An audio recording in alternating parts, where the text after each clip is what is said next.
Bismillahirrahmanirrahim. Assalamualaikum warahmatullahi wabarakatuh. Kami dari kelompok 10 akan menjelaskan materi pembelajaran interaktif menggunakan media cerita anak dalam blog yang beranggotakan saya sendiri yaitu Lelo Oktaviani dan teman saya Arif Pribadi dengan dosen pengampu yaitu Bapak Aiman Faiz. Pengertian blog. Blog berasal dari kata weblog, adalah bentuk aplikasi web yang berbentuk tulisan-tulisan yang dimuat sebagai posting pada sebuah halaman web. Tulisan-tulisan ini seringkali dimuat dalam urutan isi terbaru dahulu sebelum diikuti isi yang lebih lama. Meskipun tidak selamanya demikian, situs web seperti ini biasanya dapat diakses oleh semua pengguna internet sesuai dengan topik dan tujuan dari si pengguna blog tersebut. Yang selanjutnya yaitu sejarah blog. Media blog pertama kali dipopulerkan oleh blogger.com yang dimiliki oleh Pira Labs sebelum akhirnya diakuisisi oleh Google pada akhir tahun 2003. Semenjak itu, banyak terdapat aplikasi-aplikasi yang bersifat sumber terbuka yang diperuntukkan kepada perkembangan para penulis blog tersebut.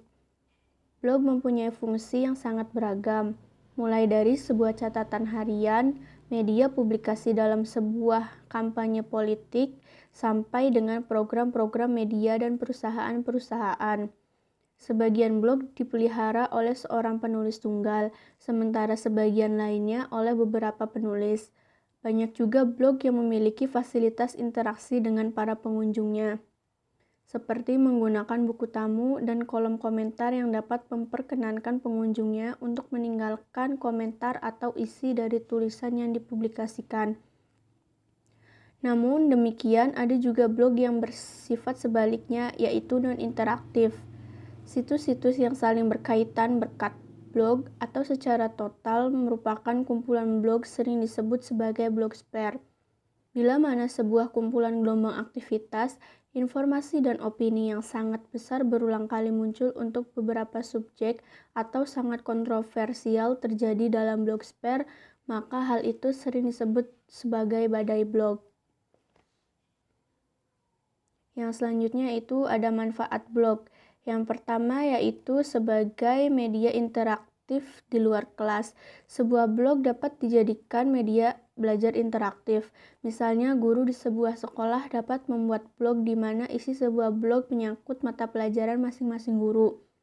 Kemudian ada siswa yang mengakses blog tersebut. Siswa mengisi komen di blog sehingga terjadi komunikasi antara guru dengan siswa.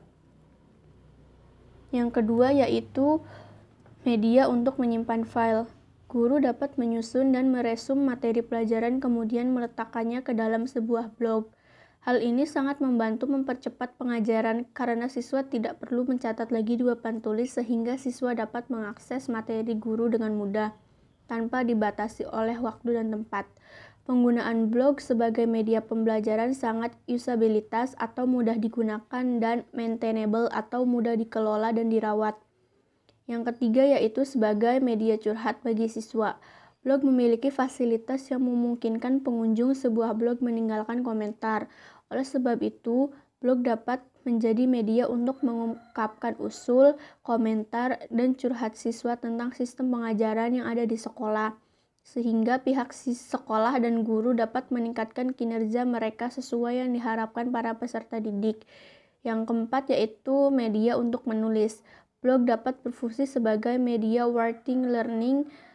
Dengan blog, guru belajar dan mengasah kemampuannya dalam membuat sebuah karya ilmiah atau karya tulis. Sebelum ikut dalam bidang karya tulis dalam setiap acara resmi seperti lomba karya tulis atau sertifikasi, alangkah baiknya guru menggunakan blog sebagai media writing learning terlebih dahulu. Blog juga merupakan sarana yang cepat dan mudah sebagai sarana penyebaran hasil-hasil penelitian, penataran, workshop, dan berbagai macam tulisan lainnya. Yang kelima yaitu media untuk mendapatkan informasi. Guru bisa mendapatkan informasi melalui proses pencarian dengan search engine atau membuka dan menambah wawasan guru tentang dunianya dan dunia ilmu pengetahuan. Guru bisa mendapatkan informasi melalui buku, koran, majalah, tapi hanya berperan sebagai pembaca pasif. Dengan blog, kita bisa langsung memberi komentar dan informasi yang didapatkan semakin luas dengan saling memberi link dengan pengguna blog lain. Yang keenam yaitu sarana berdiskusi. Blog juga menjadi pilihan sebagai sarana berdiskusi antar guru dengan siswa, guru dengan guru, dan berbagai pengetahuan dengan pengguna blog yang lain, sehingga membuka wawasan berpikir seseorang. Yang ketujuh yaitu media berkreativitas. Guru dapat menghias blog sesuai dengan keinginannya, misalnya dipercantik dengan gambar, foto, slide, video, template, background yang semuanya didapatkan secara gratis melalui counter dalam internet. Yang selanjutnya yaitu ada pengertian media pembelajaran. Kata media berasal dari bahasa Latin dan merupakan bentuk jamak dari medium, yang secara harfiah berarti perantara atau pengantar pesan dari pengirim ke penerima pesan. Banyak batasan yang diberikan orang tentang media. Asosiasi Teknologi dan Komunikasi Pendidikan atau AICT di Amerika membatasi media sebagai segala bentuk dan saluran yang digunakan orang untuk menyalurkan pesan atau informasi. Heinrich menyatakan bahwa media adalah sebagai perantara yang mengantar informasi antara sumber dan penerima. Jadi, televisi, film, foto, radio, rekaman audio, gambar yang diproyeksikan, bahan-bahan cetakan, dan sejenisnya adalah media komunikasi. Jenis-jenis media pembelajaran. Media pembelajaran ada beberapa jenisnya, yaitu yang pertama, media grafis seperti gambar, foto, grafik, bagan atau diagram, poster, kartun, komik, dan lain-lain. Yang kedua yaitu media 3 dimensi, yaitu dalam bentuk model seperti model padat atau solid model, model penampang, model susun, model kerja, mock-up, diorama, dan lain-lain. Yang ketiga yaitu media proyeksi seperti film, slide, film strip, penggunaan OHP, dan lain-lain. Yang terakhir yaitu penggunaan lingkungan sebagai media pengajaran. Yang selanjutnya yaitu manfaat media pembelajaran. Jadi, media pembelajaran adalah segala sesuatu yang dapat digunakan untuk menyalurkan pesan atau bahan pembelajaran, sehingga dapat merangsang perhatian, minat, pikiran, dan perasaan siswa dalam kegiatan belajar untuk mencapai tujuan belajar. Yang selanjutnya yaitu langkah-langkah membuat blog. 1. Cara membuat blog. Langkah awal cara membuat blog lewat Blogger adalah yaitu 1. Login ke Blogger, kemudian di sebelah kiri klik icon panah bawah, kemudian klik blog baru, kemudian masukkan nama blog, lalu klik berikutnya, kemudian pilih URL atau alamat blog, lalu klik simpan. Yang kedua yaitu cara menambahkan halaman ke blog. Langkah kedua dari cara membuat blog yaitu yang pertama, tampilkan halaman Anda, yaitu login ke Blogger. Kemudian di kiri atas klik icon panah bawah, kemudian pilih blog yang akan diupdate, kemudian di menu sebelah kiri klik tata letak, lalu di bagian tempat Anda ingin menampilkan halaman, klik tambahkan gadget. Kemudian pada jendela yang muncul di samping halaman, klik tambahkan atau plus. Tetapkan setelan Anda, lalu klik simpan. Kemudian di bagian kanan atas, klik simpan pengaturan. Langkah kedua yaitu buat edit atau hapus halaman. Yang pertama yaitu login ke Blogger, lalu di kiri atas klik icon panah bawah, kemudian pilih blog yang akan diupdate, kemudian di menu sebelah kiri pilih halaman. Yang ketiga yaitu pilih halaman yang akan ditampilkan.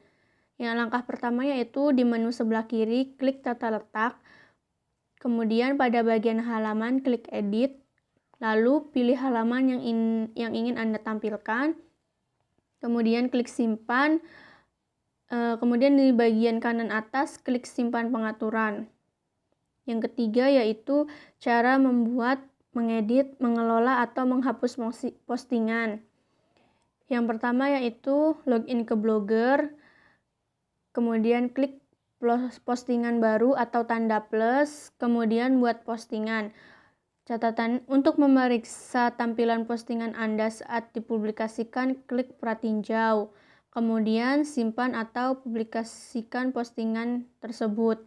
Catatan, untuk menyimpan dan tidak mempublikasikan, klik simpan. Untuk mempublikasikan, klik publikasikan. Kesimpulan. Jadi kesimpulannya, pada zaman sekarang teknologi pembelajaran semakin maju dengan pesat. Menggunakan pembelajaran blog adalah salah satu langkah yang tepat, karena untuk mengakses blog sangat mudah dan hanya diperlukan akses internet. Terlebih pada masa pandemi ini, belajar menggunakan media blog sangat efektif untuk membuat siswa memahami materi.